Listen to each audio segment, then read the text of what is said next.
सबुठु दुखद कथा होची कटक भुवनेश्वर एवं परवर्ती अवस्था पुरी कोणार्क को संजोग करने श्रीयुक्त नवीन पट्टनायक पूर्वतन मुख्यमंत्री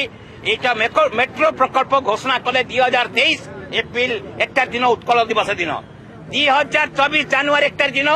त्रिशूलिया फाउंडेशन स्टोन पड़ला सेठी भित्ति प्रस्ताव स्थापन है जो सभा मु प्रस्ताव आगत कर धन्यवाद प्रस्ताव एटा राज्य सरकार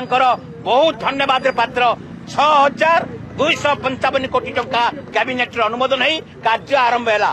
दिल्ली मेट्रो कॉर्पोरेशन ए काम आरंभ कला 1.5 वर्ष काम आरंभ है 24-25 अधापंत 392 कोटी टंका पाखापाखि 400 कोटी टंका व्यय बराद दिगला किंतु हठात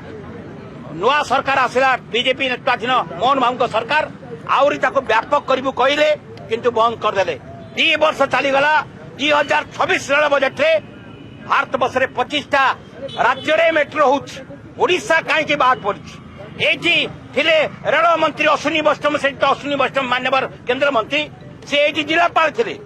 एठू ओडिशार निर्वाचित होती कहीं केंद्रीय बजेट रे राज्य सरकार को बजेट रे प्रतिफलित हवा दरकार 2026 रे मेट्रो आरंभ हवा दरकार कटकर स्वप्न कटकर स्वाभिमान एवं एम्स प्लस 8टा राज्य निर्भर कर उच्च न्यायालय अच्छी